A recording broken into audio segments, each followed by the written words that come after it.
Welcome to Live, Breathe Film, episode 116. You're here with Doug and Murph. Thank you for joining us. Today, we'll be running through this year's Academy Award nominees and filling out our own imaginary ballots with who we believe should win in nearly every category. And as always, a friendly reminder before we begin, if you haven't already done so, please subscribe to Live, Breathe Film wherever you choose to listen to your favorite podcasts. We appreciate all your support. So, Doug, let's get right into our feature presentation, which is filling out our ballots for the 97th Academy Awards. We have not filled these out in advance, so we do not know where each of our minds lie in regards to what we will be selecting for each category. But I believe there were four categories that we are basically skipping. Those are the two documentary categories for short film and feature film, and then the two short film categories for live action and animated, as we have not seen any of those films. But we'll run through all the other ones, starting from, the bottom according to Wikipedia, and move our way up to end with Best Picture. With Best Picture, we will do we'll follow the Academy's rules, and we'll do the tiering system that they do for that particular category, where they rank the films from 1 to 10, from 1 being the film that they want to win, and 10 being the film they liked the least and thought was the least worthy of being nominated. But yeah, for everything else, we'll just pick who we think should win in the category. Anything you want to add before we start? I should probably add that I haven't seen a number of movies on this list, so I probably will just be answering or filling out the ballot based on the movies I've seen, since I can't really. It'd be unfair for me to judge some of these movies just by like the word of mouth and the trailers. So you are being an honorable Academy voter, unlike ones where you see anonymous Academy members talking shit about movies that they haven't even seen and how they just vote for things based on whatever it is they feel constitute it as a winner. Okay, that's fair. I've gotta be honorable, and there's been plenty of times where I've gone into a movie thinking I'm gonna hate it and I love it. So it just wouldn't be fair to try to rank it any other way. All right. I've definitely seen way more than you have. I have seen all the Best Picture nominees. I think there's maybe, the animated category, I've only seen a couple. And then maybe there's like one or two other categories where I haven't seen every single nominee. But for the most part, I have seen everything. We are going to start with one category where I didn't see one of the movies, but let's start there. And other than the four that I said I won't be giving a winner for, I will give winners for everything. But for you, if you feel you aren't comfortable with sounding off on your opinion for something, by all means, just say so. Yep. All right, let's jump into Best Visual Effects. In this category, if you had CGI monkeys in your film, you had a good chance to be nominated. So the nominees were Alien Romulus, Better Man, Dune Part 2, Kingdom of the Planet of the Apes, and Wicked. So you had CGI monkeys and Better Man, Kingdom of the Planet of the Apes, and Wicked. Right, those Correct. were the Correct. Yes. So not too shabby. And then you've got aliens and sandworms on the other front. But what would you like to take this one first? Yeah, so it's almost like a little bit of a process, not necessarily a process of elimination, but I kind of have feelings about some of the. I've seen 4 of the 5. I think Wicked, some of the CGI looks suspect. Same. On both fronts, I've seen 4 of the 5, and I do agree the Wicked some of the CGI is suspect. It's hard to say Kingdom of the Planet of the Apes just because I think we've seen better Planet of the Apes CGI, Mm-hmm. but this one was fine. And then Alien Romulus, I thought the practicals were great, especially like the face huggers. I'm only discounting it because of the weird alien at the end. Just I don't know, for some reason it left a bad taste in my mouth. So Yeah. I'm gonna go Dune Part Two. Just I thought it was all the CGI looked fantastic, great looking movie. I love Dune Part Two. Sandworms look great. I mean, it was just more. We saw more sandworms from the first one, so it wasn't novel and new. But yeah, I'm going Dune Part Two just because I think that's the movie that stood out of these for me. And I haven't seen Better Man. I saw the trailer for it. I don't know. Didn't really blow me away. It's impressive what they did, but Yeah. Like originally, my thought was I'd probably go with Kingdom of the Planet of the Apes, but it is a downgrade, especially from War for the Planet of the Apes. The most recent Matt Reeves, Andy Serkis trilogy capper. And I think even just from the trailers of Better Man, I think they might have even done the whole CGI 8 better than Kingdom. But since I haven't seen Better Man, I'm just going to go Doom Part 2 as well because I don't have any complaints as far as the visual effects in the film.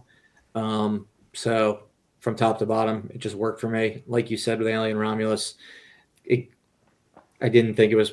No, I can never vote for Alien Romulus because I've talked so much shit about Ian Holm and that's how true. his character looks. So there's no way I could vote for that. And Wicked, like I see from the start, I thought like the first bit of marketing up to the release, like not all the visual effects just have worked for me. So yeah, I'll go to Doom Part 2 as well. Nice. Um, so then So we that are aligned to start it off. we are. We're we'll see how we do in this one. I believe you've seen 4 of the 5. So we're going to best film editing. We have Anora, The Brutalist, Conclave, Amelia Perez, and Wicked. Um, one of the only categories with a director involved. Sean Baker, the director of Anora.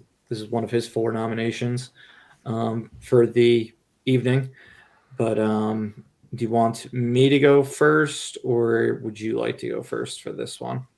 You can go first. I'll take the next one first. Okay. For this one, I'm thinking I'm going to go with Conclave. It had that kind of, I don't know, rapid fire, like paperback novel feel, but yet at the same time it didn't like it would linger on things at the same time. Um, so like while I'm incredibly impressed by something like The Brutalist, which was a 3.5 hour epic, but didn't feel that way, or even something like Anora, which I thought was a difficult thing to edit because of the chaos of that takes place in the film. Um, I think Conclave, just the traditional editing of it, did the most for me. How about yourself? Yeah, so I was kind of between two here, Honora and Conclave. I think, and I tend to do this on our Oscar ballots, but I think there's another area that I think I want to kind of fit Conclave into more later on. Yeah, you like to spread the love a little bit. And I did really think like Honora did a good job with the editing. I'm not sure how many other spot chances Honora is going to have for me. So I think the editing was well done. It definitely did a great job of capturing the chaos without becoming the chaos. Mm-hmm. Um, so I think for that reason, I'm gonna go with Honora for film editing. Alrighty. But yeah, Sean Conclave was great. Sean Baker's getting an Academy Award from Doug. Yep. All right, now let's go to best costume design. Um, Interesting category because this one we've got a couple movies that really aren't in any of the above the line categories, and then a few that are. But we've got a complete unknown, Conclave, Gladiator 2, Nosferatu, and Wicked. Um, I'll let you take this one first. Yeah. It's hard to give Conclave anything because it was just a lot of cardinal outfits. Yeah, I mean it does real cardinal outfits well. But it's hard to say that that deserves anything. Out of these, Gladiator 2 didn't really stick out to me. Wicked had some pretty great costumes. Um, but it also seemed to kind of take a lot from the Broadway play. And I didn't see Complete Unknown. I think if I had to go with something, I think I'd probably go with Nosferatu, just because of the period style dress that everyone was wearing. Just kind of sticks out to me. Looked very authentic. I'm sure it was very knowing Robert Eggers. It was probably, I think Corey always used to talk about how the painstaking detail that Eggers would go to Yeah, make sure that like the buttons were from real from on the shirt, like would be from that time period. yeah, Um, all about so being I period specific. Yeah, so I'm sure it was. I'm sure he was very precise in the attire that folks wear. So yeah, I'm gonna go with Nosferatu. I was close to picking Nosferatu on this one as well. I'm going to go with Wicked though, just because I'm not going to really pick in really the above the line categories since it was just half a movie. But I think like overall, when people look back, like this is the movie that has the most iconic costumes. Whether it's just Glinda and Alphaba or any of the side characters. I mean, obviously, yes, they had the stage production to lean on, along with all the various other adaptations of The Wizard of Oz when it comes to looks and things like that. But I mean, I think just looking at the costumes of the two main characters of the film, it's similar to like Barbie last year, where it's like, okay, it's iconic. So it gets my pick. Yeah, no, I think that would have been my second choice, and definitely can't blame you for Wicked because um, I think you're right. It will be probably remembered as iconic. Um, all right, let's move on to best cinematography. Um, so here we've got The Brutalist, Dune Part 2, Amelia Perez, Maria, and Nosferatu. Um, I'll be forward that this is one category where I haven't seen one of the films. I think these two and animated are the only ones where I haven't seen a movie. Um, Other than the four categories we talked about. But I did not see Maria, so I can't say anything about that. But I don't think anything's beating Dune Part Two. And I really wanted to give Nosferatu some love because I think the cinematography in that film is incredible, and probably its strongest aspect. But I mean, what Greg Fraser did with Dune Part Two is just incredible. And again, this doesn't get many above the line category. Didn't even get nominated in many above the line categories, so it gets some love here from me. Yeah, I mean, I agree with you. I think it's impossible to not give this to Dune Part Two.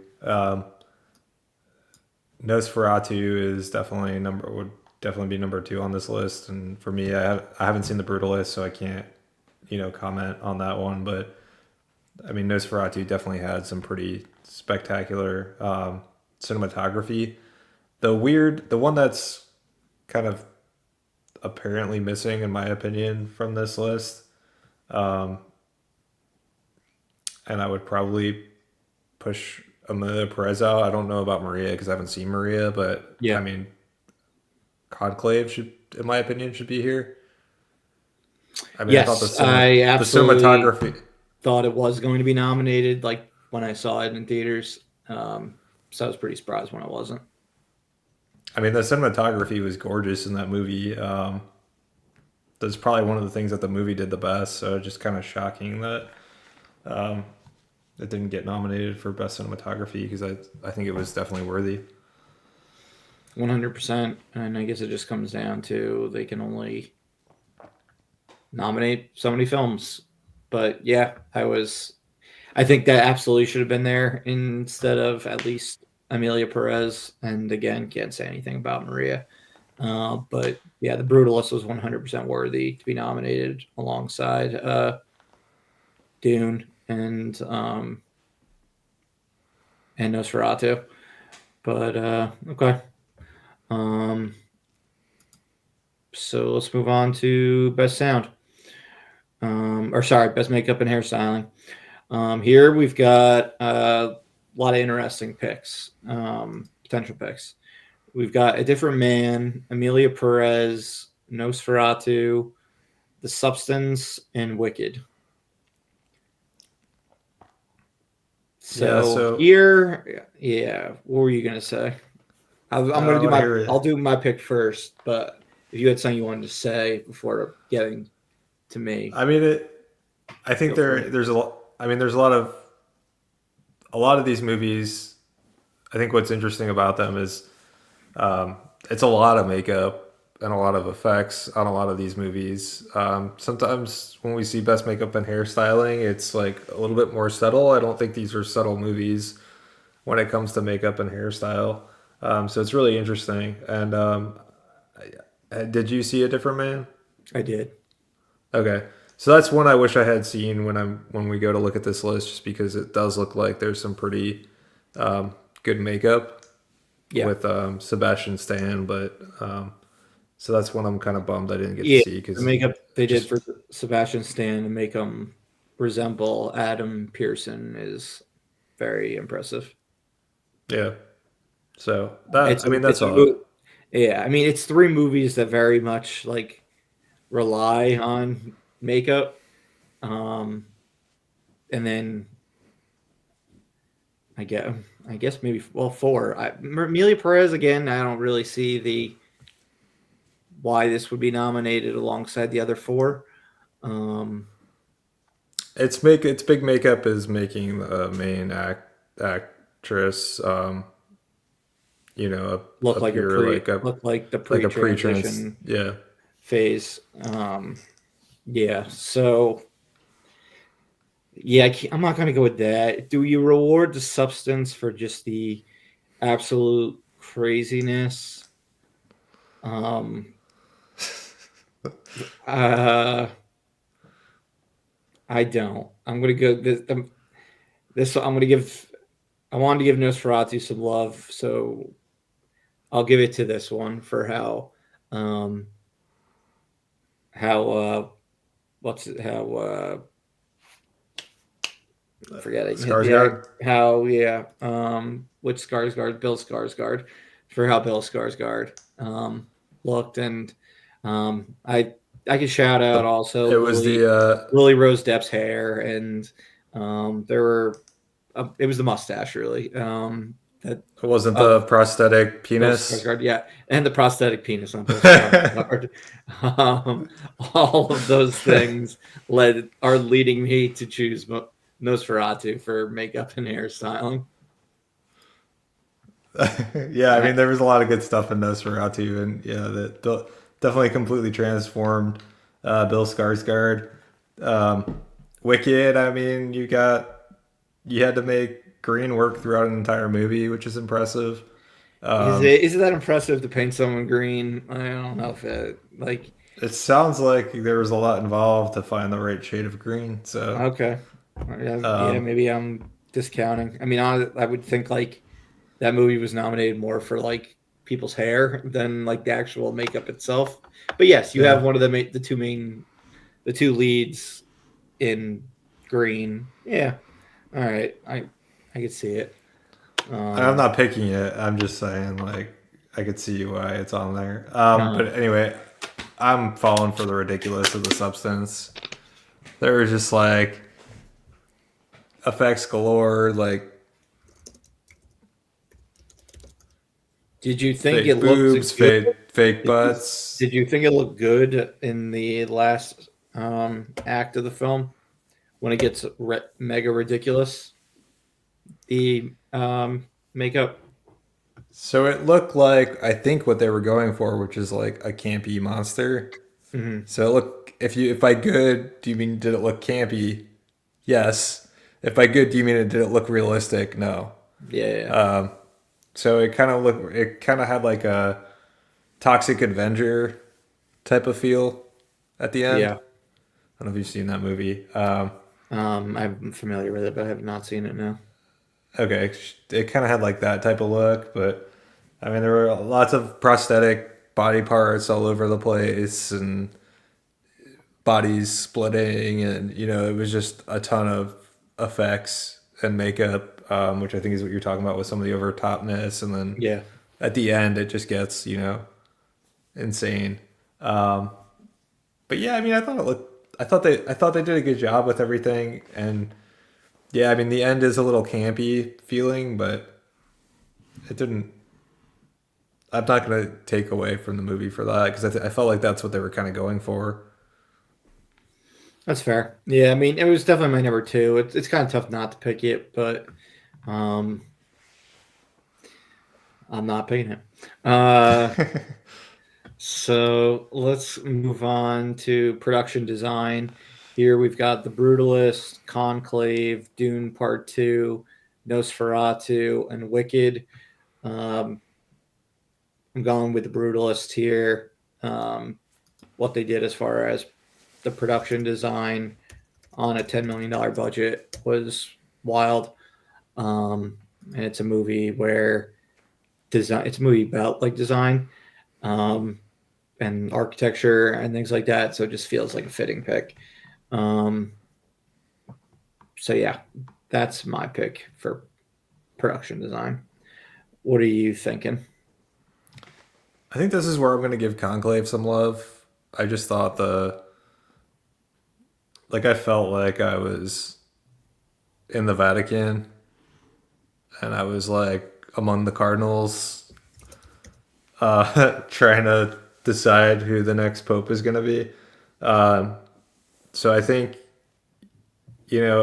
I really want Conclave to get some love, and I think um, just the it did a very good job of pulling me in and making me feel like I was in the Vatican and a part of the process, and so um, I think this is where I'm going to give Conclave some of that love. All right. Um, now we have we've got best sound. So we're gonna move into audible categories. So we've got a lot of music here. We've got A Complete Unknown, Dune Part 2, Amelia Perez, Wicked, and The Wild Robot. The reason why I say music is movies that are musical biopics or actual musical films. But then you've got Dune and Wild Robot, which don't fall under that at all. Um, this one is you to pick first, correct? Sure, I definitely can be. Amelia Perez. I don't really remember anything sticking out to me about the sound, so that's not on my list. Wicked, no. Wild Robot, I could see it, but I think I'm going Doom Part 2. I just like that movie's just got like such great, like when I think about that movie, the sound is the visual and the sound are kind of together. Dude, Um, you just said exactly what I was thinking. That the sound and visuals are like what you think of like first with Dune. yeah, I was like trying to see whether or not I could give it to another movie, but just because of the fact that the sound's such a prominent part of it. Um, Which is comical and because obviously that's like what motion pictures are like generally known for is sound and visuals. But they sound so good and they look so good. yeah, and what goes along with the sound, which isn't going to be recognized at all at the Academy Awards, is the score. I think is another big part of this movie.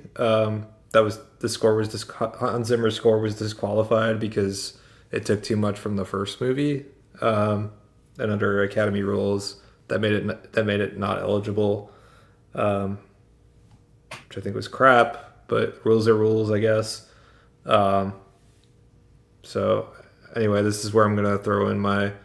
I'm still angry about Hans Zimmer's score not being nominated.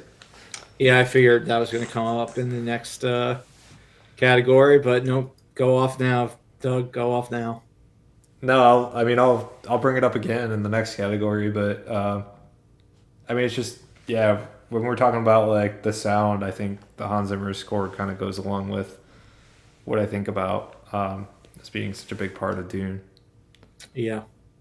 Um, but yeah, I mean, obviously, I'm picking Dune Part Two based on the fact that we had the same, like, we were on the same wavelength in regards to like what we think about with this film. The sound is just off the charts. I mean, listening to this film in IMAX was one of the top experiences of 2024 in a theater. So, um, yeah, for me, the look and sound of Dune is like a level up everything else. So, Dune Part Two, best sound. All right. Now we get to best music original score. Um, Here we've got. Is this like the official name of the category now, or no? It's just best original score. Yeah. All right. So best original score. We've got The Brutalist, Conclave, Amelia Perez, Wicked, and The Wild Robot. Um, there was a world where I thought we were going to get like the five movies that I saw in theaters and was like, this is absolutely going to be nominated for best score. Um, Three of them were nominated. The three being the Brutalist, Conclave, and the Wild Robot. And then the Academy decided to throw two monkey wrenches and discount or make Dune Part Two completely ineligible. Hans Zimmer score, which again, like you said, rules are rules. It is what it is. They're not the only organization that has this rule. It couldn't be nominated at the BAFTAs either. Um, and then Challengers score from Trent Reznor and Atticus Ross. I mean, those were my two favorite scores of the year, so it would have been a tough like decision going between those two. Um, but because my two favorite scores were taken out, clearly between the three that I mentioned that were nominated, and of those three, the Wild Robot is the one that did the most for me. Um, I thought The Brutalist and Conclave both were incredible, but they're, I guess, of these three, the Wild Robot is the most different of them. Um, and it was the music in general was one of my favorite aspects of the film. So, the Wild Robot for original score. Yeah, I mean the you're right. Conclave did have some pretty cool music. It was kind of like give the movie like a fun vibe. But yeah, I mean I was gonna pick Wild Robot all day. I think that movie's got great music. Um, it really like makes you kind of feel the emotions, like when Yep. you're watching Bright Bill fly for the like teaching Bright Bill to fly, and when Bright Bill finally flies, and all this stuff. It's just Yeah, why is the song during that scene not nominated? I have no idea. I'm so They've bad. they've made some blunders this year.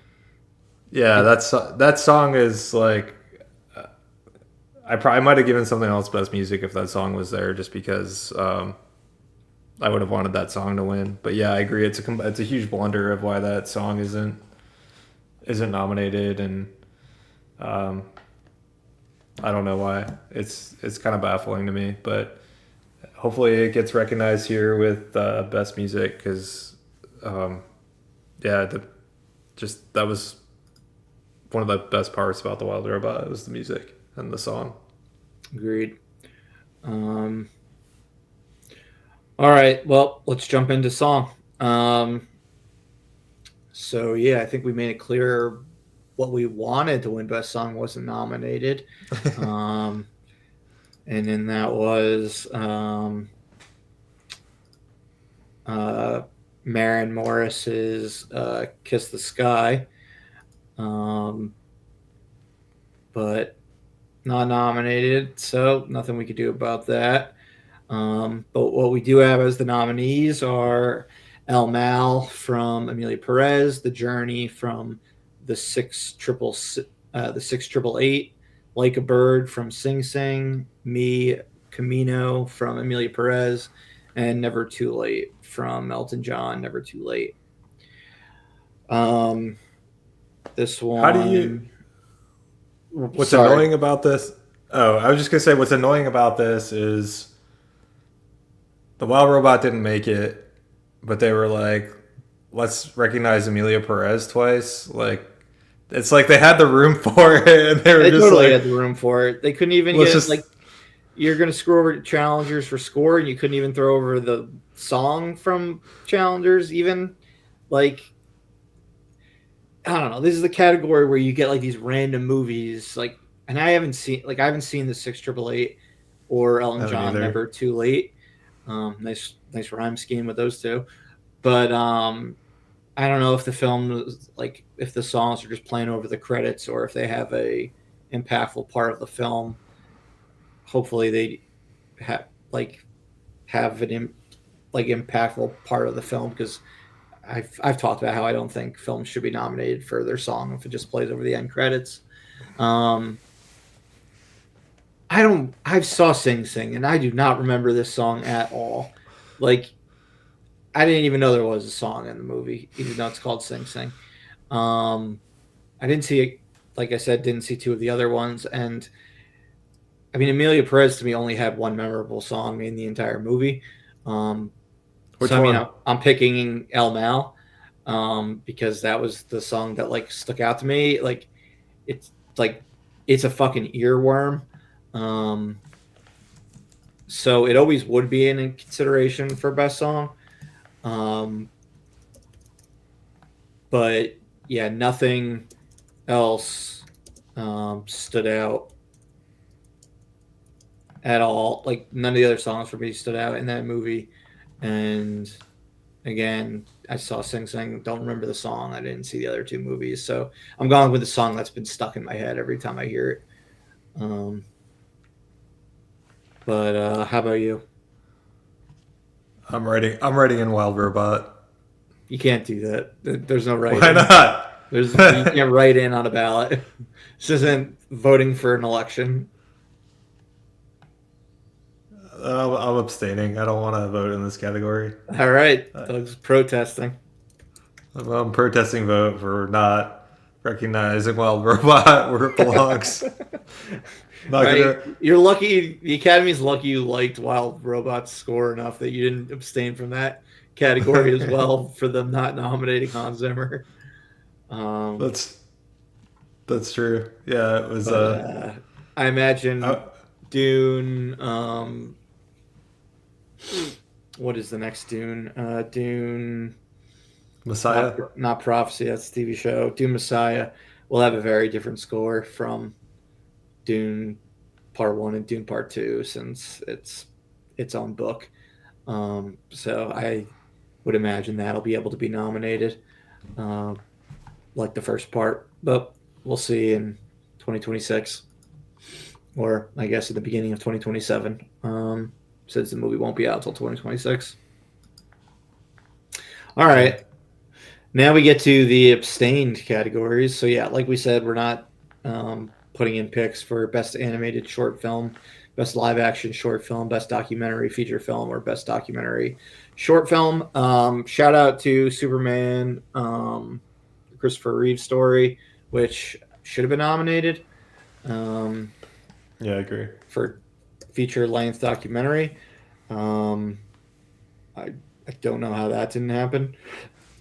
I mean, there were a few documentaries during the year that were really good that weren't nominated, but they were nominated, so nothing we could do about that. I think Corey last year was the only person who picked in any of these categories. He had picked the Wes Anderson live action short film, Henry Sugar one. Can't think of the name of the full title, but yeah, this year you're getting nothing from Doug or I. All right, now we're up to international. So here we for best international feature film, we've got 2 films nominated for best picture, and then 3 other films that, well, 1 nominated for animated, and then 2 with no other nominations at all. So it seems pretty clear where a winner would come from when the awards air, but we'll see if it lines up with us and what we've seen and whatnot. So we've got Emilia Perez, Flow, The Girl with the Needle, I'm Still Here, and The Seed of the Sacred Fig. What are you going with? Doug, is this your turn to go first? Yeah, this is your turn to go first. You only saw Emilia Perez, correct? Yeah, so I figured this was probably an abstain for me. It doesn't feel fair to vote for Emilia Perez, even when I haven't seen any of the other movies. So, unfortunately, I'm gonna have to abstain this one just because I haven't seen any other movie on this list.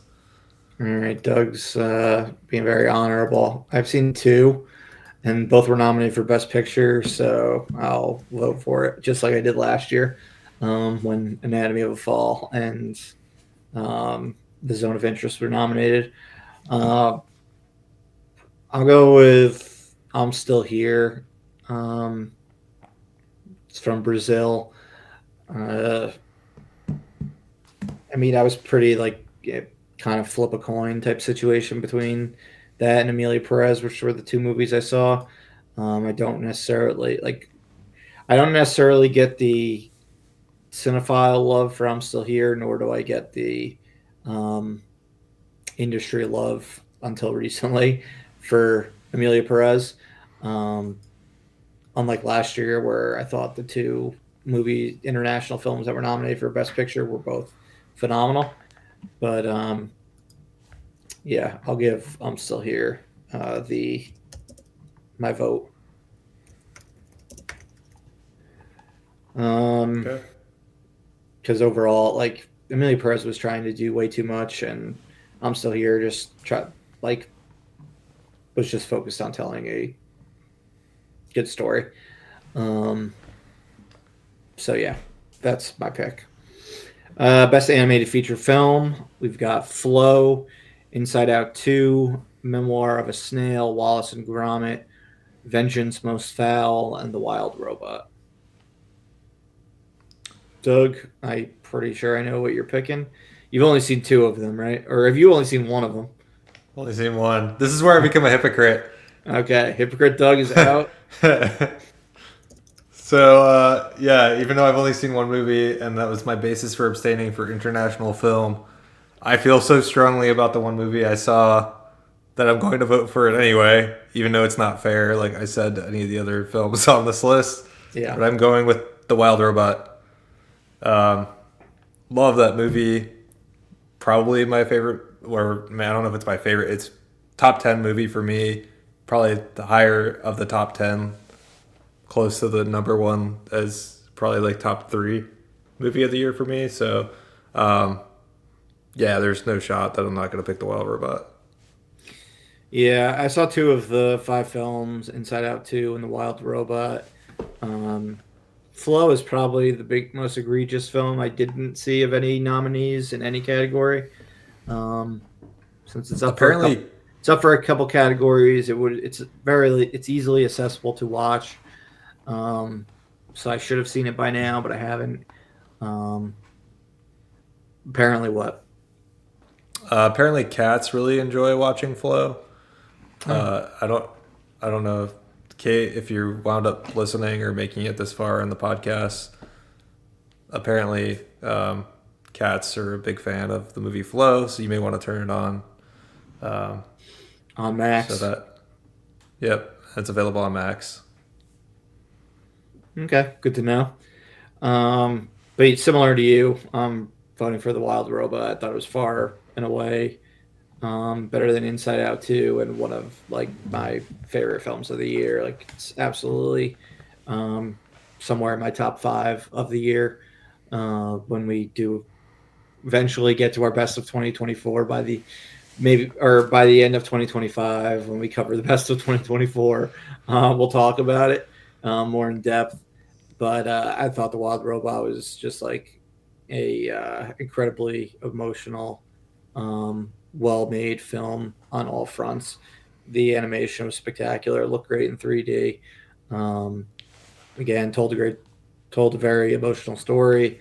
Um, the voice work strong, particularly from Lupita Nyong'o and Pedro Pascal, and yeah, just stood out from the crowd. The crowd of which I didn't see most of it of. So yeah, Yeah. no Disney Moana 2 nomination. Otherwise, I would have been able to say I saw a few nominees, but that didn't deserve to be nominated. So I'm glad they're giving nominations to more like small scale movies that are worthy. Because a lot of these weren't exactly movies that even showed up in auditoriums around us and movie theaters. So, Yeah, but I Wild thought, Robot was, and Inside yeah, Out 2 was. I thought, like you mentioned the voice work. I was thinking it was kind of a shame that Lapita wasn't able to get like recognized in some way because I thought she really did a great job with the voice role that she had. Hmm. So it just kind of felt like a shame that isn't really getting recognized at all. But I guess that's the way it goes with animation. Yeah, exactly. All right. Let's move on to writing. So we're on Best Original Screenplay. We've got Anora, The Brutalist, A Real Pain, September 5, and The Substance. This was a two-way battle for me. Um, but it's a tough one because one of them you get the feeling that a lot of it is like improvisation because it's so chaotic, while the other one is just like a very like clearly written story. Although I can imagine one of the actors going off on tangents because of who he is. But I'm gonna give Jesse Eisenberg some love for A Real Pain. Um, for definitely, I mean, both that and Honora definitely balanced drama and comedy. But yeah, I don't know. This is one of the categories that's really tough for me to pick. But I'm gonna go with A Real Pain. All right, that surprised me. I thought you were gonna go Nora. Um, I'm going real pain too. I thought you were gonna go Nora and I was gonna go a real pain. Yeah, Um, yeah, I don't. I the real a real pain, like I mentioned to you, is kind of like a shock to me, as I didn't think I would like it as much as I did. But yeah, I just thought the story was. I mean, Nora is so good too. It really was a two-way tie between or a two-way race between the two, and a real pain just kind of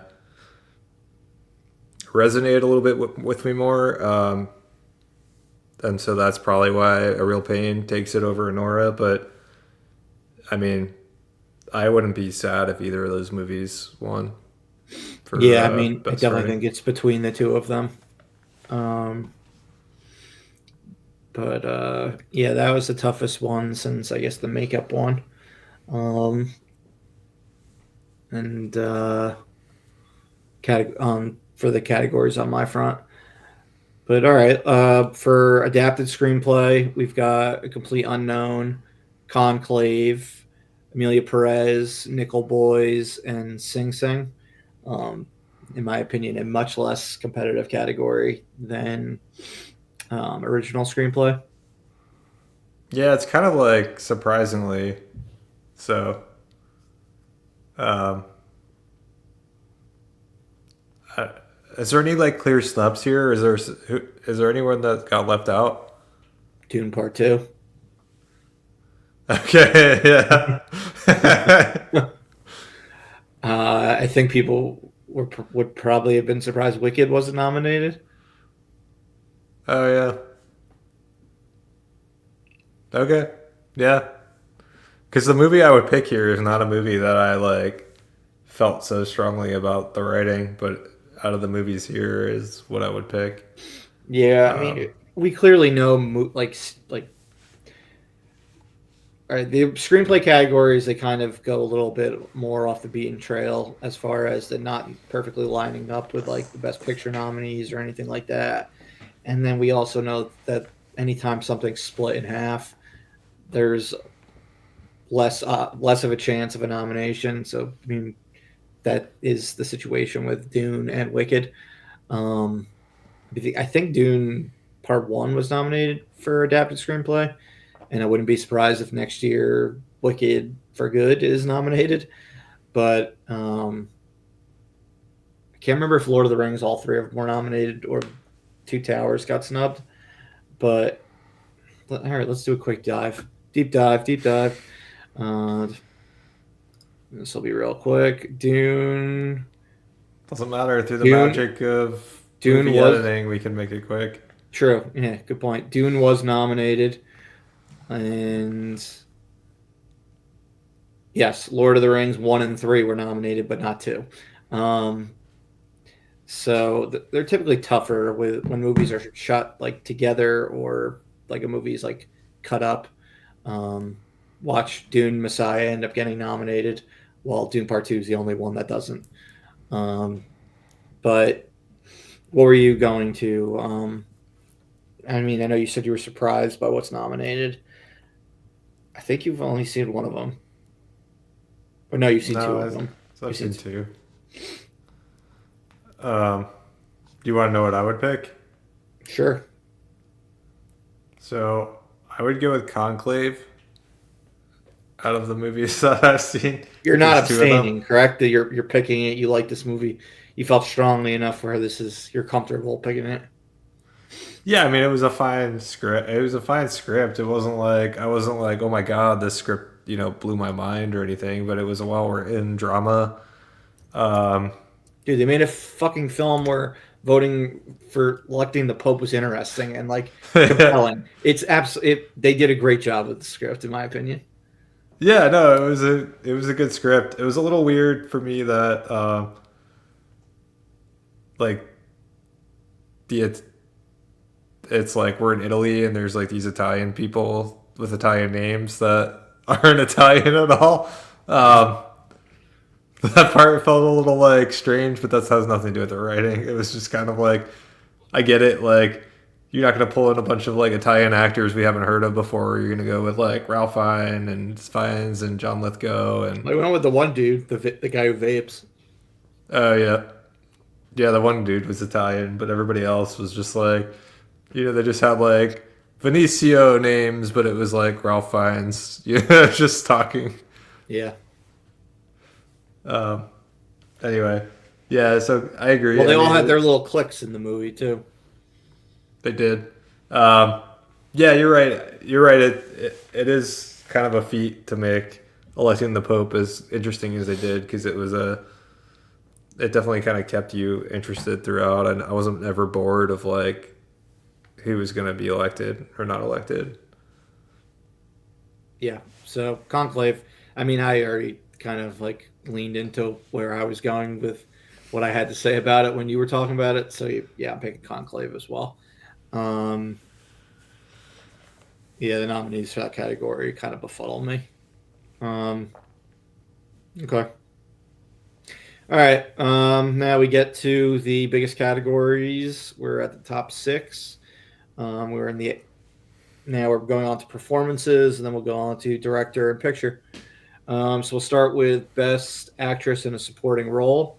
We have Monica Barbaro for A Complete Unknown, Ariana Grande for Wicked, Felicity Jones for The Brutalist, Isabella Rossellini for Conclave, and Zoe Saldana for Emilia Perez.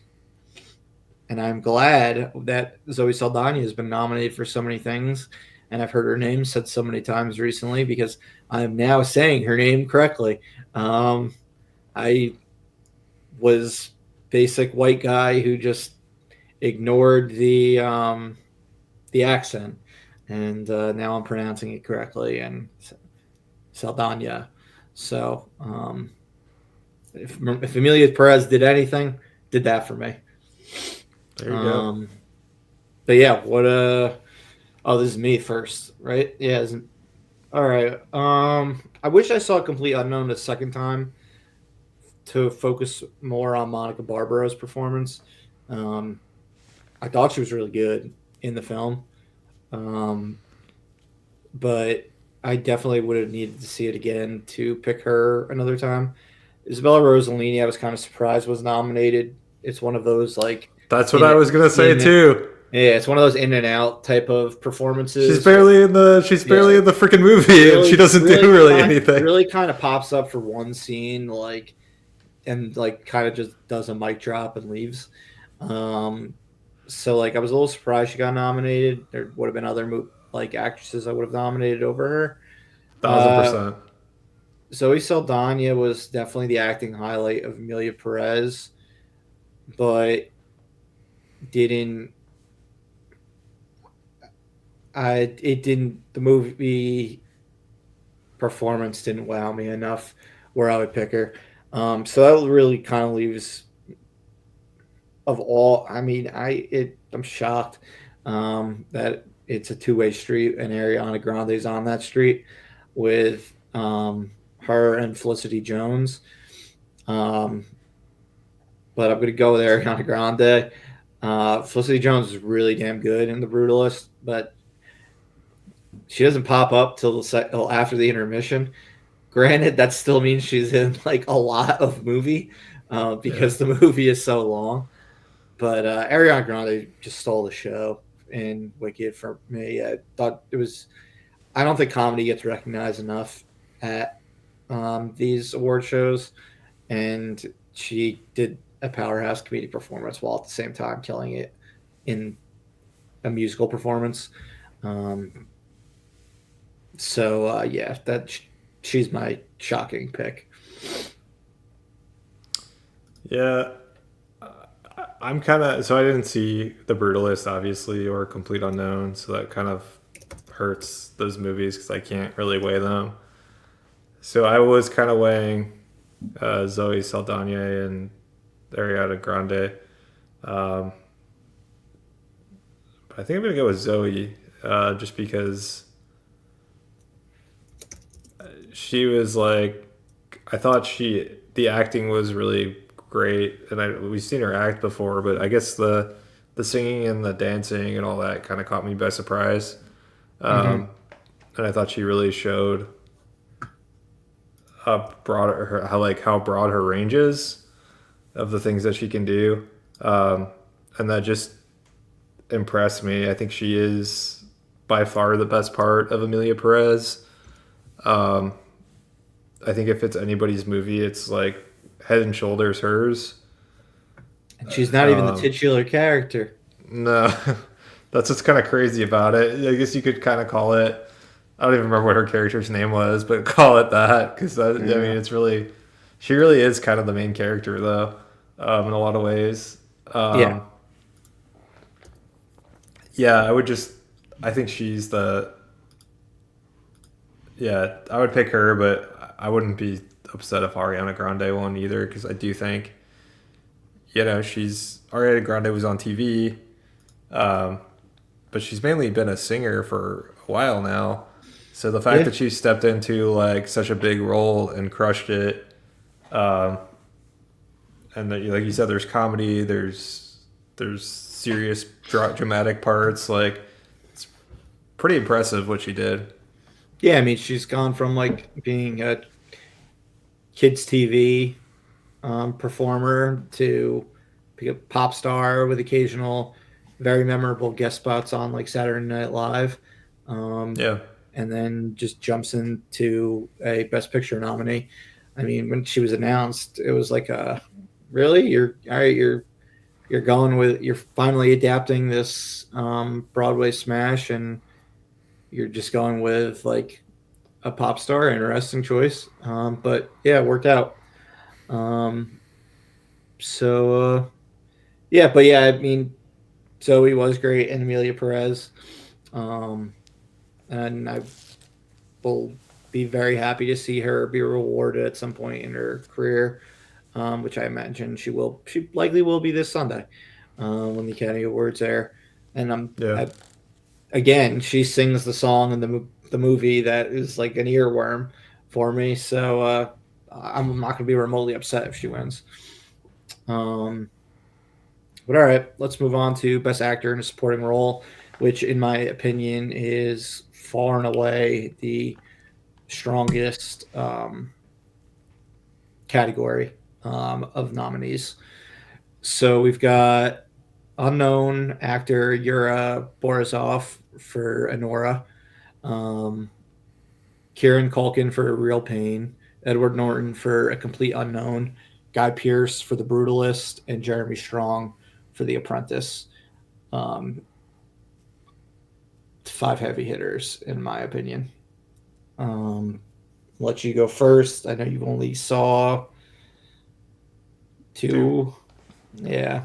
Um, but I think there's a clear winner for you.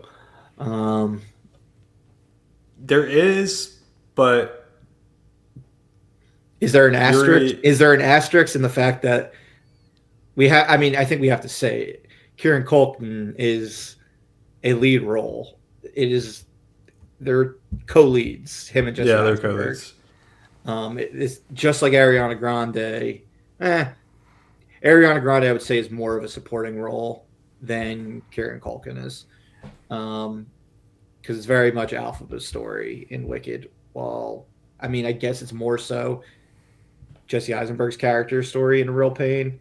Like those two are like in like the entire movie together. It's really a two-hander. Yeah,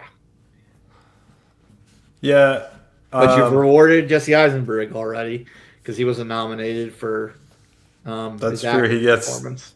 He gets in on the writing. Yeah. What were Yeah, you I going mean, to say though? It seemed like you were going to talk about the two you have seen. yeah. So I mean, I think Kieran Culkin is the winner, just because he's delivers an outstanding performance. He could very easily have tried to feel like, where you've seen him before with like Succession and that type of character. This is a completely different character. Has its own complete nuance. I think Kieran Culkin kind of like has the ability to become to different people in the roles that he's in and like completely embody that role. And I thought he did that here incredibly well. And so I think he seems to be the front runner here. And I think he's the lock, right? Yeah. So I'm very happy that he'll be rewarded. I think the only thing I was gonna say is like Yuri Borsova, or I don't know if I'm saying his Yuri name Borisov. correctly. Borisov did a stellar job in Anora. I mean, you said you recognize him as one of the five heavy hitters. I didn't see the other three, so it's hard for me. Although I know Guy Pearce, Edward Norton, and Jeremy Strong are all great actors. But yeah, just your Borisov just being like a complete unknown and just really being like the heart of Anora. Yeah, and And the comedy too. And it's and he comes out of nowhere. Like you don't like he kind of sneaks up on you as like the heart of the film. Yeah. where and has by far the least amount of screen time in regards to dialogue and things like that among these five nominees. Um, And the but way he he just makes just an like, impression. yeah, and just like the way that like without saying anything, just through like looks, you could tell like what he was thinking, or like he delivered a lot of emotion just through like facial expression, even though he like necessarily didn't always say a lot. Yeah, So yeah, I'm glad he got nominated because I think he did a stellar job, and for somebody that I've heard of everybody else on the list, and I just felt like it was he was worthy of being just called out just because I thought he did a fantastic job in that movie. yeah. I mean, if you had told me that there was going to be a supporting actor from Anora nominated back in like the summer when the marketing started, I would have been like immediately assumed it was going to be um, the The husband. the Russian oligarch's son, the husband. Um, I know his name is in real life's Mark. What's his name? Vanya. In the movie, I would have immediately just assumed it was going to be him. Like you don't see Igor's presence like at all really in any of like the marketing until after the movie came out. Um, but yeah, um, yeah. So all right, so you've got Kieran up. Yeah, total category fraud in regards to where he is compared to the rest of them, who are all clearly supporting characters. All supporting someone. Jeremy Strong supporting, Sebastian Stan, Guy Pearce supporting, Adrian Brody, Edward Norton supporting, Timothy Chalamet, and Yor Barsov supporting Mikey Madsen. Um, but yeah, man, all of these they are all great, and like any year, I wouldn't be upset with any of them winning, and any like a different year, any of them I would like could like would vote for or could see win. But I mean, I'm going with Kieran Culkin also, just because it's like he like runs the show, like he's just like force of nature throughout the entire film, and I feel weird because it's like every time I see Kieran Culkin in an interview or accepting an award, I'm like, he has the chameleon like aspects in regards to the movie of when he's like really like broken down or not, like when he's like really like shook and like in dark places in real pain. But anytime he's just in like his loose like freewheeling dialogue type moments, I'm just like, are you even acting? Or it's like it's just like the just like you. Um, I just see him. It just seems like his personality. Um, but yeah, now he just kills it as Benji, and you really do feel for him. Um, but like because he's going through a lot in the film. So he really does show the vulnerability, but yet at the same time is absolutely hilarious and somebody that you enjoy spending time with throughout the entire film. So yeah, we're both on well aligned, and we both give Kieran Culkin and Jesse Eisenberg Academy Awards. So yeah, congrats to both of them. Um, On so winning our awards. yeah. All right, let's get into best actor in a leading role. Um, I think again, this is another one where you've just seen. Oh God, have you only seen one of them? Yep, but I'm still All gonna right, vote. all right. We've got Adrian Brody for The Brutalist, Timothy Chalamet for A Complete Unknown, Coleman Domingo for Sing Sing, Ray Fiennes for Conclave, and Oh, Sebastian two. Stan for The Apprentice. You've Wait, seen no, one. no, you've seen one. Oh. Okay. uh, all right. This is the one I go first. All right. Again, a lot of strong performances. Uh, Coleman Domingo is the only one where he kind of he I wouldn't want to see him win because I've seen him do so much. I've seen him do a lot better work, and I was kind of like not as impressed as I was expecting prior to seeing Sing Sing. But I mean, when I got out of Conclave, I'm like, oh, Ray Fiennes is gonna be nominated. Same with like Adrian Brody after The Brutalist, Timothy Chalamet after A Complete Unknown. I was surprised that Sebastian Stan got nominated, not because the performance wasn't great, because it is a great performance. I was just surprised Hollywood had the balls to nominate him. Um, but for yes, there were four really strong performances, but I'm going with Adrian Brody for The Brutalist. I mean, he carried a like 3.5 hour film. It was the best performance I've seen from him in his career. Uh, the things they ask him to do throughout this like epic film, um, whether it's his accent, which does have some AI, unfortunately, how that became a big story. Meanwhile, later it was revealed a bunch of other movies had AI in them as well. But they do use some AI to make his accent like his Hungarian accent when he's speaking in that language, like sound a little bit more authentic at certain parts. And I believe with Felicity Jones as well. Did you hear that James Cameron said for the new Avatar movie that he's doing a banner in the beginning? It's being reported. I don't know if he actually said it. They're doing a banner that like no AI was used in this movie I did prior not. to the start.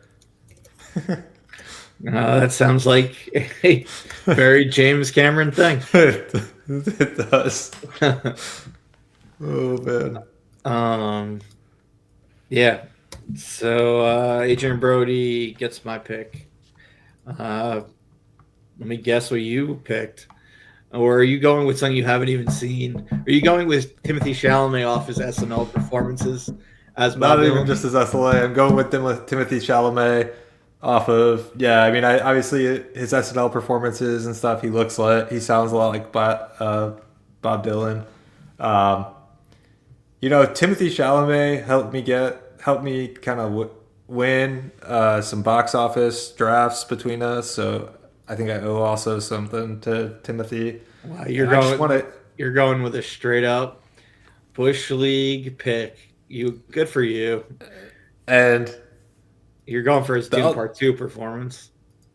You're giving love to he that. did he did give he did do a great job in Dune Part Two, and then I just want to hear like an even cockier speech than the one he just gave. I just want him to just like piss everybody off by just being just being himself and just being like I just want to hear about All right. So how he's on his way to be the best.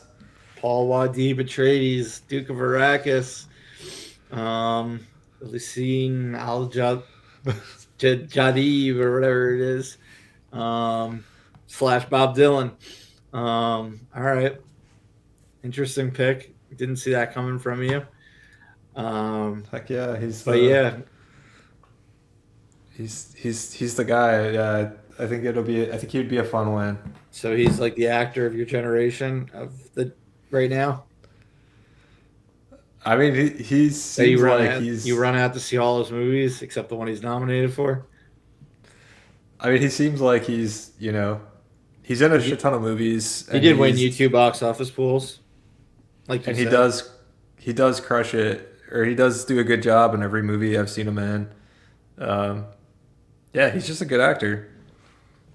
He is a good actor. Um, yeah, no, I mean, he killed it. Wouldn't be upset if he wins.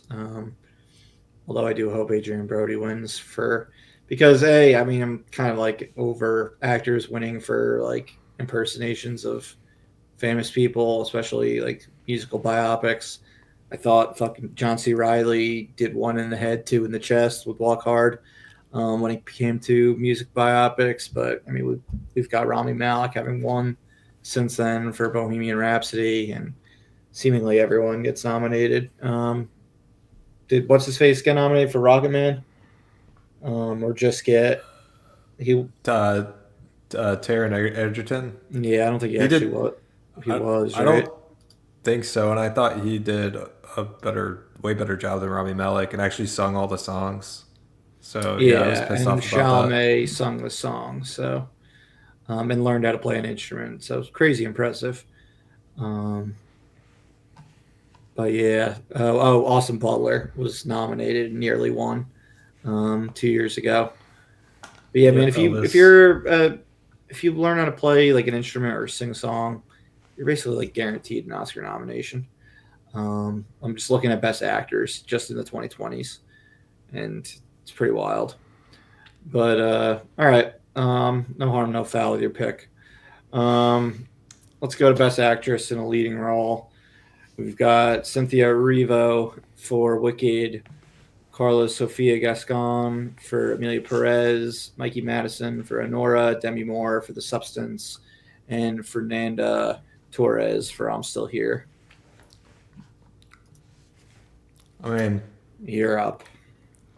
this is this feels like too easy. Um, I don't Mikey? know. It does. Yeah, Mikey, Madison, Anora. Just like kind of wish there was a little bit. It was a little bit more competitive in this category. I know Demi Moore is considered to be, I guess, Mikey Madison's biggest competitor in this category. Correct. Um,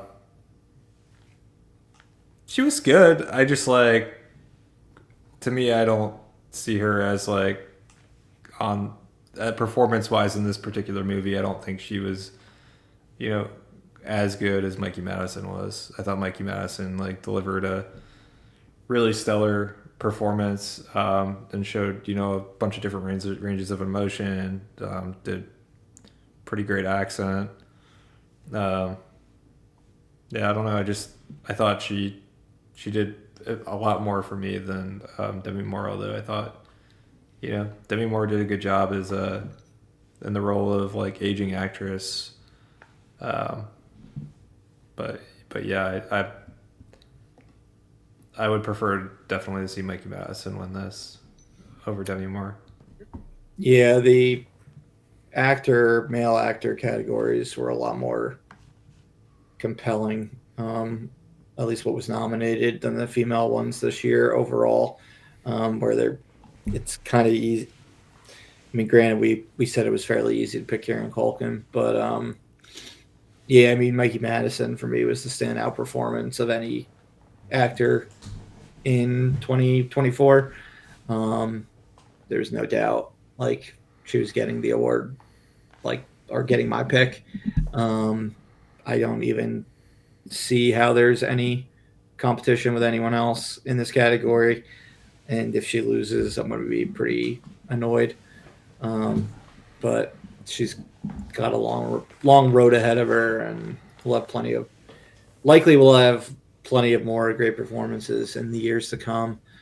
But yeah, I mean, with Cynthia Erivo, I imagine like part two, she's going to get more like to do. Um, Carla Sofia Gascon was overshadowed by her supporting actress, Zoe Yeah, Saldana, in her film. Demi Moore, like again, like this is like a Severance type situation where only we have a different actor playing the other version of the same person.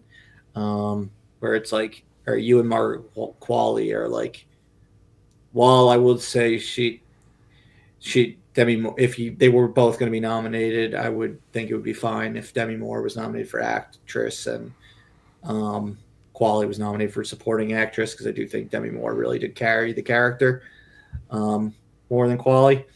And Fernanda Torres was very good in her movie, but like not enough where I was like, didn't blow me away. But Mikey Madison, like you said, like whether it was the accent, the dancing, the comedic performance, the dramatic performance, I mean, just like screenshots of the film, um, it just like just like her face and just like what she speaks just through her eyes and just facial expression, just like speaks so many words. So yeah, far and away, Mikey Madison is my pick for Nora.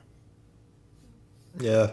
I kind of smiled a little bit for some reason. I was just thinking about like when they call her like a hooker, and she comes like barging through the door again. Yeah, that home invasion scene. My God. I mean, I thought like when Scream came out, I was like, oh wow, so she's like known as the person who gets lit on fire. Now with Anora, it's like, oh, so she's known for like being involved in the craziest home invasions. Between Once Upon a Time in Hollywood and Anora. Um, while this one, like, I mean, both of those ones were absolutely hilarious.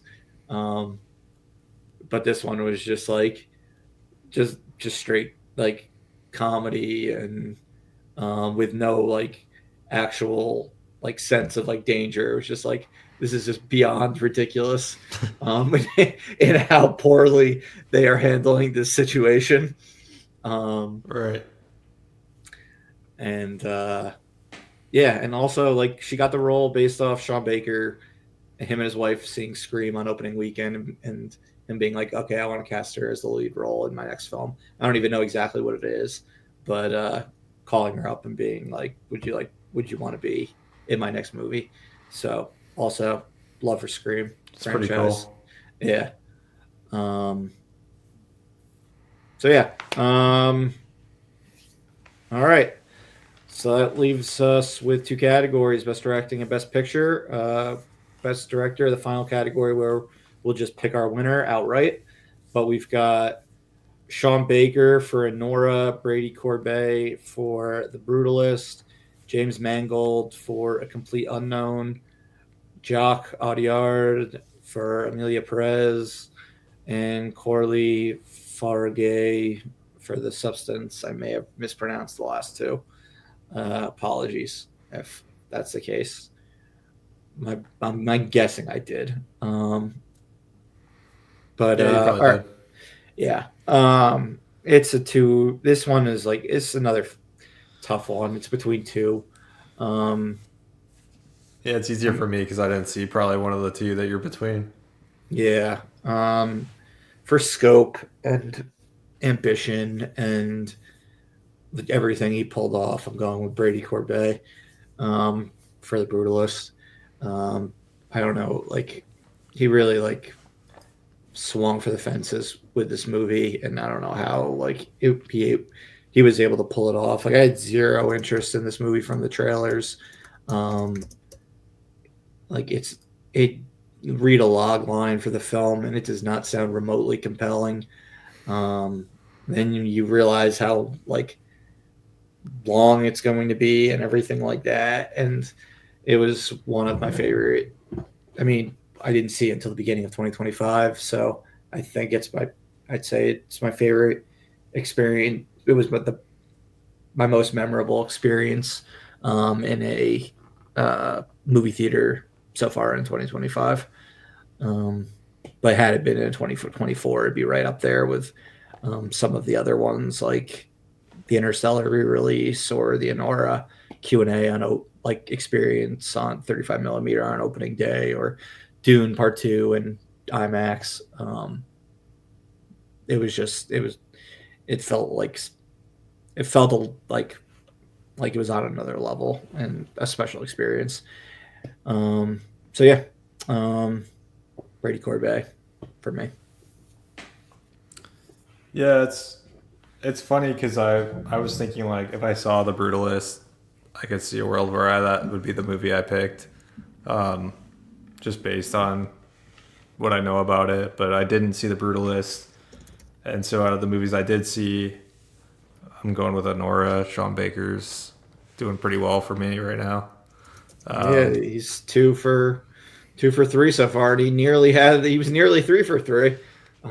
If it Yeah, wasn't for Jesse Eisenberg. yeah. So he's doing pretty well on All mine. right, so you did like this movie more than I thought you were going to, both based on expectations and your initial like text to me last night after you watched it. Yeah, I just there could if there was other movies here, there's a world where I don't pick Anora, but yeah, out of the movies on the list and the movies I've seen, Anora had the best directing. Yeah, and dude, I'd be Uh, delighted to see this guy win all four categories. He seems like a genuinely like good person, um, and all his acceptance speeches have been very classy and um, all advocating for something positive. So I hope you. I wouldn't if he wins. I'm going to be delighted, but I'm kind of spreading the love, and I was the other one was more like I don't know. It seemed like a more taxing film to make. And the fact that it actually worked out is just crazy impressive. But all right, um, that leaves us with Best Picture. So Best Picture, like we said, they go by a ranking system in the like with the voting where it's a preferential ballot where people rank the films 10-1. Um, how do you want to go about it, Doug, as someone who has only seen 6 of the 10 films? We yeah, I do was go thinking maybe before. Yeah, I'll tell me. just rank 6-1. Maybe All would right. be the fairest thing to do. All right. So we've got four abstained picks for you. Um, all right. So I guess I'll start by going with my 10, 9, 8, 7 picks, and then Yep. we'll go back and forth from that point on. All right, so the nominees are Anora, The Brutalist, A Complete Unknown, Conclave, Dune Part Two, Amelia Perez, I'm Still Here, Nickel Boys, The Substance, and Wicked. Um, it is super easy for me to do my 10 through 7 picks because um, I thought they were. I, I've kind of got like 3 tiers of the films in the top 10 for me, and yeah, maybe 4. But all right, here we go. Um, the last pick, far and away for me. I don't understand the hype. This was I'm gonna get shit on for this from like cinephiles, but I thought this was like one of the most boring movies I've ever watched in my entire life. That relied upon a gimmick that did not work at all for me, and be like, and that was Nickel Boys. I knew you were gonna Um, say that because I remember you said you didn't like that movie. it's shocking how much I didn't like it. Um, for something that's based on a true story that should have been, in my opinion, like right up my alley and absolutely like fascinating. Um, it just did not connect in any way, shape, or form with me, minus like a couple of scenes. Um, it was gimmicky with the first person way of going about things. It was gimmicky with a twist that comes about late in the movie. Which is like a big aspect of the movie. I don't get the love for it. So number 10 for me is Nickel Boys. Um, number 9, I'm gonna go with I'm Still Here, even though I did pick I'm Still Here over Amelia Perez um, for international film. I thought it was a better. I'm Still Here was the better film, but I guess Amelia Perez took more shots, um, which made it a little bit more interesting. Um, so I was more engaged during Amelia Perez, even though I know I'm Still Here is the better film. Um, but that is my rationale for that. And then number 7, I'm going to go with The Substance, um, which I thought was a cut below the top 6 films. Like there's a clear like delineation between my top 6 films and then 7 my bottom 4 films. Um, like I think 5 of my top 6 films are in my top 10 of the year, and the other one is was pretty damn close. So, and I haven't finalized the list, but yeah, that's what I got so far. Um, Anything that you want to comment on for these four? Well, no, you one of them you have seen, so I guess it made your tops. Two of them you've seen, so they're going to make your Two of them top. I've seen. Yeah, Yeah, it's interesting just because like things are gonna get elevated for yeah, me because I had it's a, to. I've got 4 movies off this list. yeah. So, is there anything you want to bring up? Mention like ask me about? I'm still here, Nickel Boys, or shall we just get on to your number six? No, it just kind of made me think I'm gonna skip these movies when I'm trying to catch up on 2024.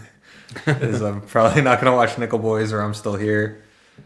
Yeah, and I mean, with like, I'm still here. You got to go out to the movie theater to see it.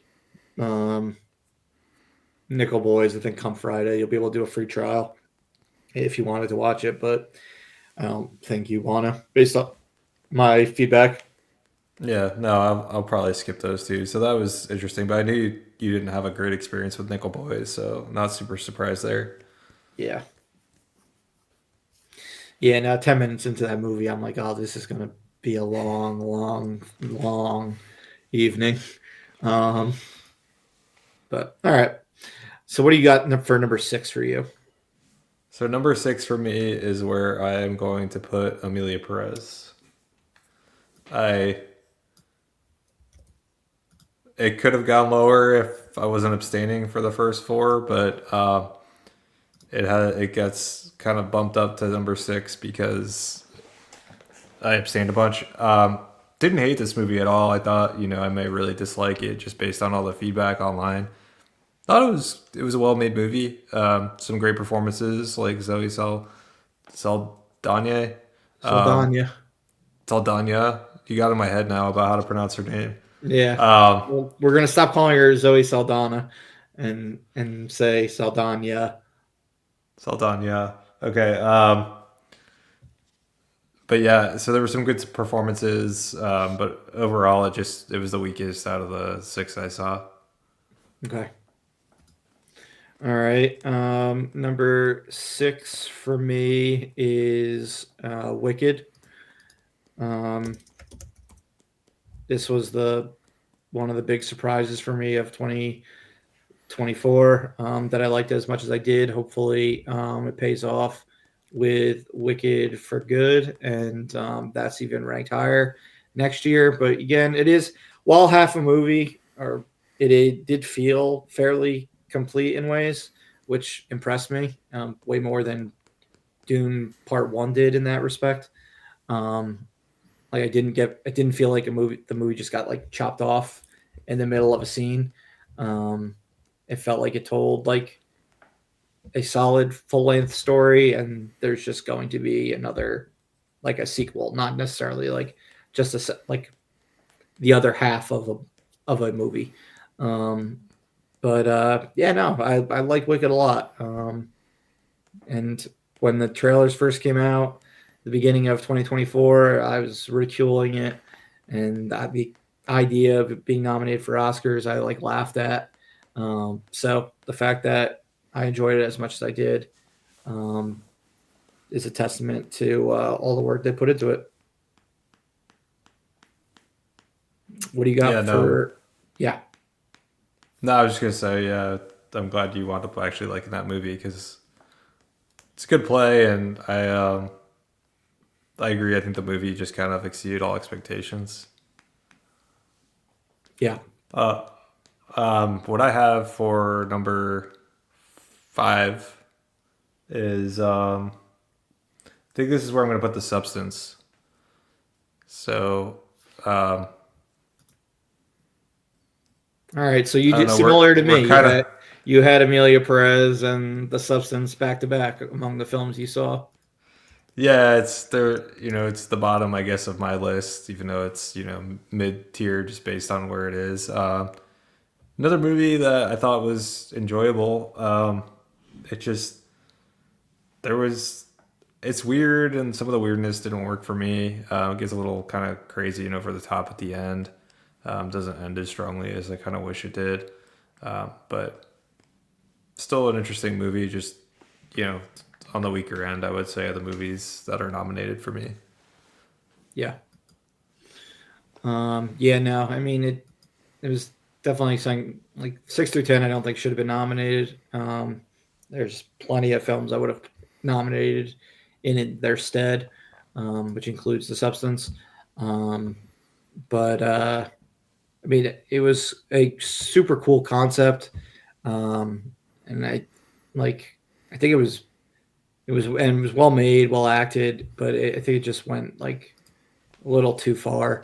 And I mean, if you're like gonna show horror some love, like I don't know, there's been lots better horror movies out there than this one. It's just this one is so like I guess you could say I don't know if it's necessarily topical or has a clear like like a message type movie in a horror about like ageism and female looks and things like that, where I can see why it got nominated. Um, Yeah, I mean, but it's definitely a mirror, holds a mirror up to society and how we yeah, treat, um, exactly. you know, women and celebrities as they age. Yep. All right. Um, five for me is a complete unknown. Um, super solid musical biopic with three standout performances: Timothy Chalamet, Edward Norton, and Monica Barbaro, and plenty of other ones. Boyd Holbrook was really good as Johnny Cash. Um, Scoot McNairy was strong and as can't remember the folk singer he played, and Elle Fanning also um, strong performance. Uh, I'm impressed by the fact that James Mangold was able to pull off the musical biopic not just once but twice, having done Walk the Line back nearly 20 years ago, back in 2005. That was a crazy strong one, and then did it again. So he did that with Johnny Cash. Now he's done it with Bob Dylan. Um, but yeah, this was like it just this is like a Top Gun Maverick type movie, like where it's like it's accessible to like anyone. Like I don't know why like anyone can enjoy the movie, can go in and unless you like really don't like Bob Dylan. Um, but it doesn't try to be anything special. It's very like it's a straightforward type of story. Um, but I think most people are going to find it inoffensive and just genuinely enjoy the film as a film. Um, so yeah, that's my number five pick. What's number four for you? I think I'm gonna put Conclave here. I think Conclave was a really well made movie. Great acting, like we talked about. We talked about the cinematography that didn't get nominated. Yeah, just a really well made movie. This is kind of like would be up in this mid tier or this mid to top tier area. I think even if I didn't abstain for the first four, unlike The Substance and Amelia Perez. But yeah, I enjoyed Conclave a lot. We've talked about it a lot kind of throughout some of the other nominations. So I think it'd probably be somewhere around here, I would think, regardless. Mm-hmm. Okay. Well, it's the same spot for me. So yeah, I have Conclave at number four as well.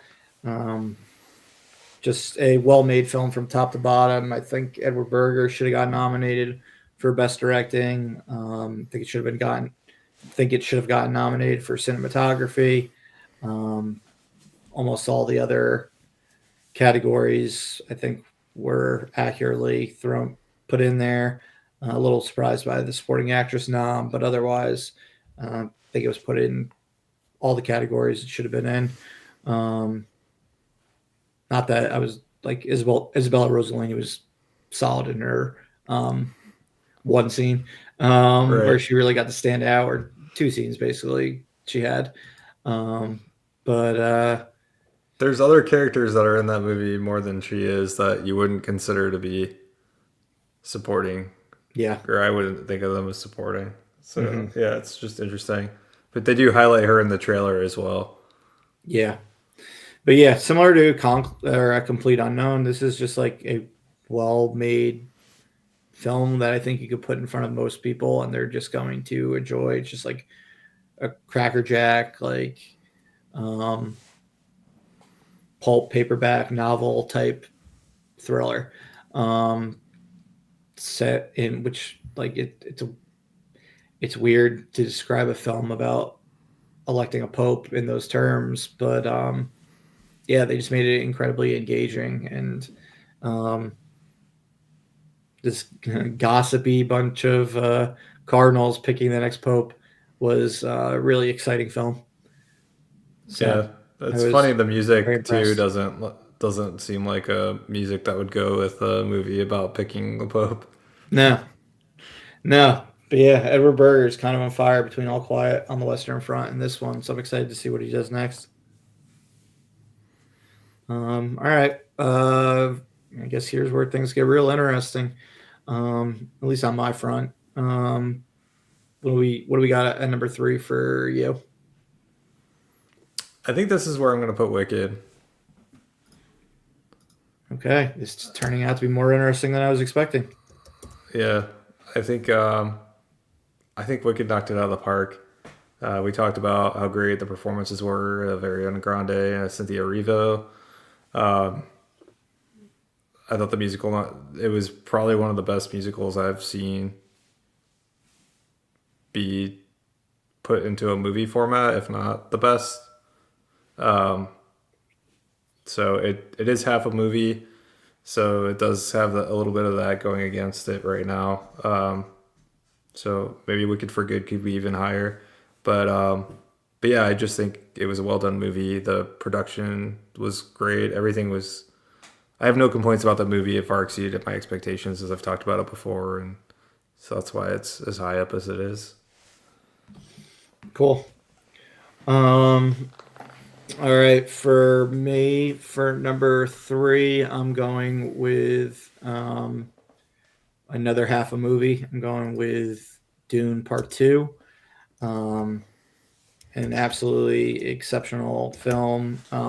One of my favorites of the year. One I imagine I'm going to go back to an insane amount um, in the future. Like there's like the Brewer List is clearly one of my top two, and that's not going to be a movie I go back to um, very often. But I did have to rank it higher for this particular category.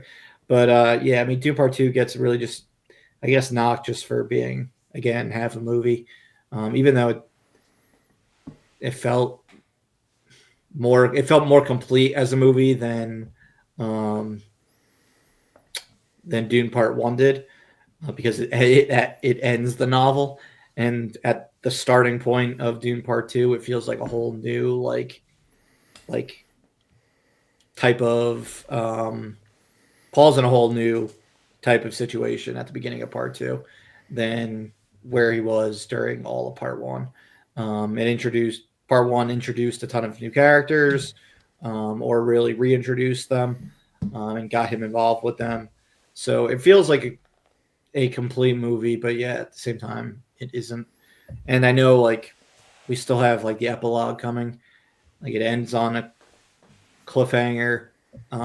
If they didn't have a follow up novel and this was just the end of the story, I probably would put this higher.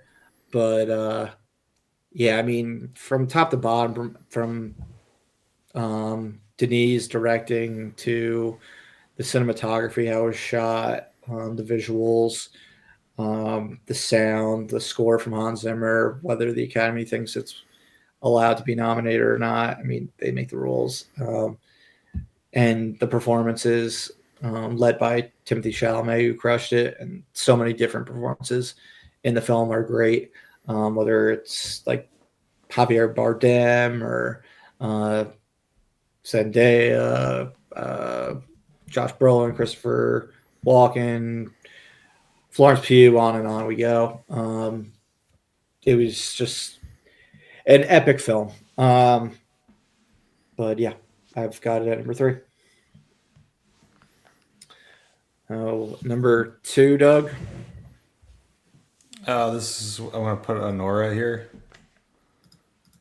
Okay, I think we talked about the performances, Mikey Madison being lead performance and probably the most standout performance, but had some great supporting performances as well. Really strong script, shot very well. Sean Baker did a good job directing the movie. I think this kind of edged out Wicked for me just because it's, one, it's not half a movie. The other thing is it's an original script. It's a little bit, it's scrappier than Wicked, which is a big production. I don't know. There was just some things there that just kind of made me feel like Anora was a bit more deserving than the Wicked. So that's kind of why I put Anora in my number 2 slot, which kind of gives away what my number 1 is. But yeah, that's fine. Whenever we get to our number 2, it obviously gives away number 1 as well. But you can talk about number 1 momentarily. All right, so for me, for number 2, I'm going with The Brutalist. So, my love for one film gets finally rewarded at the end. Yeah, no, I saw The Brutalist one time. It's a type of film that it's not something that I'm going to be able to watch many times, just from the hard-hitting subject matter to the length of the film. I don't know how it's going to play on replays. Had I seen this movie twice, maybe Dune would jump above it because I have seen Dune a lot of times, and I have seen the number 1 film multiple times. But The Brutalist played incredibly well and powerfully on the first viewing. This year reminds me a lot of the year Licorice Pizza came out, where I really kind of saved. I didn't really give PTA any sort of love in the other category, the plenty of categories he was nominated in, but eventually did at the end. I forget what at that time I picked as best director. I want to say Spielberg for West Side Story or Denis for Dune. I kind of go for the more like epic scale when it comes to the director category, and then go for like what I actually think is the best film. And a lot of times they do kind of lean comedic, and while be more like a dramedy. So yeah, spoiler alert with what I'm going with for number 1. But yeah, no, I wouldn't be upset to see this win. I know Dune has 0 shot winning. I think it's strictly between what you just said at number 2, Anora, between that and Conclave and The Brutalist. It may only be a 2-way race at this point between Anora and Conclave. Not 100% certain, but yeah, we'll know soon enough. But Doug, your number 1 pick. My number 1 pick is Dune Part 2. I think this movie is harmed by the fact that it came out so long ago that it's not fresh in people's minds. I think it would probably be up for more awards had it come out more recently. But I think, like I said, I think it's harmed by just it's been so long since the movie came out. It's kind of like old news at this point, or feels like old news. But I mean, this is one of the best movies I saw in 2024. It's epic. It's, it just, the scale that you feel when you're in the movie theater watching this. It's one of those movies where you feel like you need to be in a movie theater to see this movie.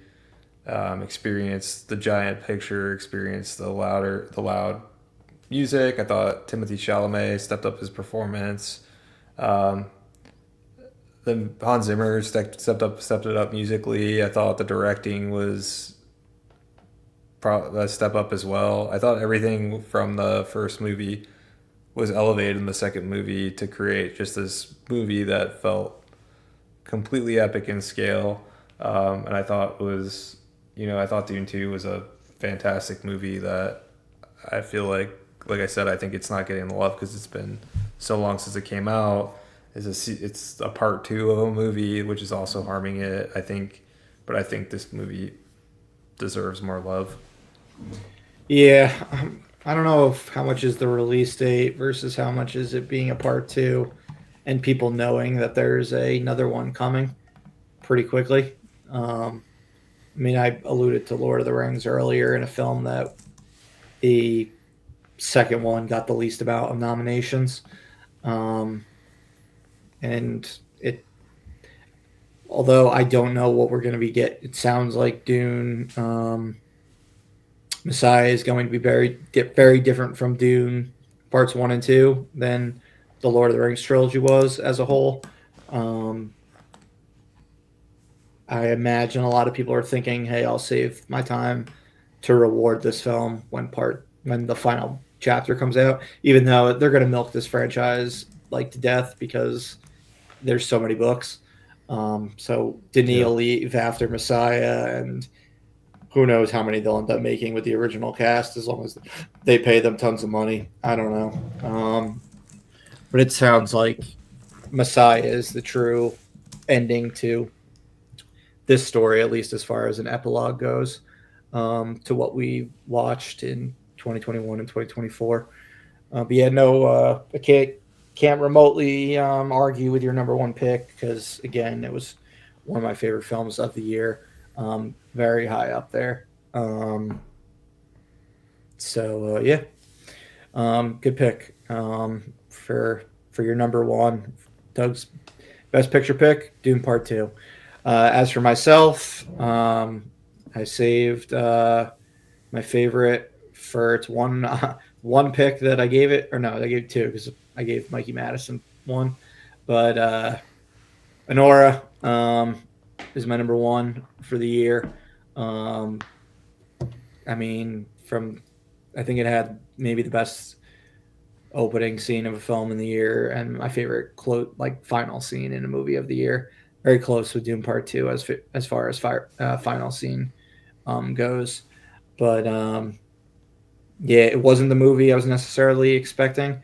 Like I knew it was going to have a turn, like a turn, but I didn't think it was going to go the way it did go. I loved how it does a complete detour and becomes like a long wild night type of movie, which is one of my favorite like subgenres, um, where just everything is going wrong and just trying to like accomplish one small task, which is what it turns into for basically the entire second act of the film.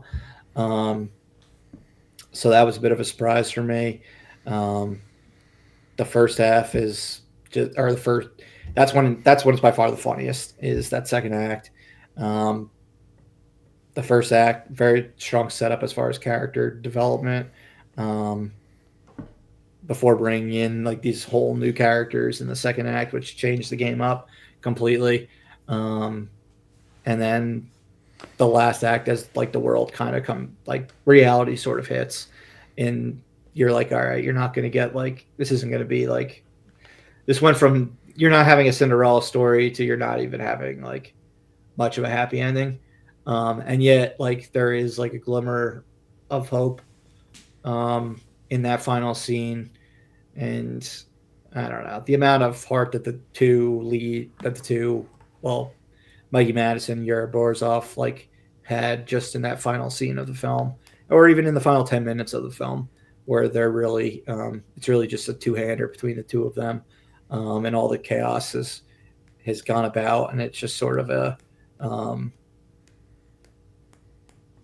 I don't know if you can call it a romantic comedy, but it's different. It shifts tone so many times throughout the movie, and I really respect that. So yeah, I wanted Sean Baker to get love, but there was other films that I wanted to also get love throughout the this ballot that we've done. So while he was number two, I put him at the number like 2 spot for 3 different categories.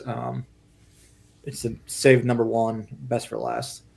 So yeah, Anora is my pick for best picture. Yep. Obviously, I could definitely see that movie being the number 1 pick just because I've got it, number 2. So yeah, it does shift tones a lot, and it does manage to do a lot. The fact that it is able to kind of deliver a good movie despite the comedy elements and the drama and all the story taking like a complete turn from where you think it's going in the first half is all really impressive. Yeah. Yeah, anything that can really like shift tones like that on a dime is something to be applauded. So yeah, I'll be interested to see once you see The Complete Unknown and The Brutalist, if anything changes on your front. But yeah, no, I was surprised to see Anora as high as it was, because I know how much you did enjoy Wicked. Again, we will get to our best of 2024 later, but yeah, I don't think either of us are necessarily surprised by our number 1 picks. No, and I think I don't think mean, this necessarily. Yeah, I was just gonna say I don't necessarily think this like means that I would put Anora above Wicked in my best of list. I don't. Yeah, Like I don't yeah. think that it necessarily would for you either. Yeah, it's completely. We're looking at it in a different way. Like best of are like our favorites. Best of is different than voting like for what we think like was the best made film. Yep. It's definitely 2 different things. It's more. This is a mixture of respect and appreciation of like the craftsmanship that went into the film, and you have to enjoy it as well. Otherwise, there's no chance like it's making it on there. But making it high But up. yeah, but I'm not gonna just rate something based on how much I enjoyed it, which No. I will for my best of. Yeah, exactly. So yeah, I mean, our top 10s aren't like they're fairly. I mean, we had the top same top, or no, we had different top 4, but we had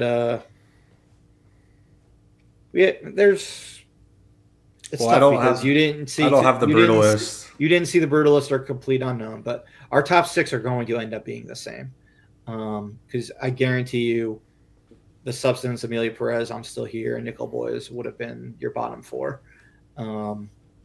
when you eventually do see the other 2. So all right, we will watch the Academy Awards this weekend, see how they pan out. These weren't predictions for what we think are going to win. They're what we would pick. And then, this will be up for people to look at after the fact and see down the road, were our picks wise ones, or do we look like complete idiots and these films not hold up at all? We shall see. Anything else, Doug? Nope. That's it for me. It was fun to get to pick do our Oscar nominations as always, and I don't think there was any like crazy surprises in this one, but Agreed. Yeah. I think we were actually probably like closer than we have been. Yeah. Usually we're further apart. Yeah, we've had some ones where you, me, and Corey all would pick different movies for a lot of different categories, which was fun. But yeah, I think we were a little more online this year, and I think that has to do with the fact that there was less. I think this year was less strong than other years. Yeah. So it made picks more obvious. And again, the Academy did not do a great job in both of our opinions when it came to some of the things that they chose not to nominate for whatever reason, which made picks like a little more like, fuck you, here's what we're picking. All right, on to the next category. But all right, then that's a wrap for today. This has been Doug and Murph at Live Breathe Film, signing off.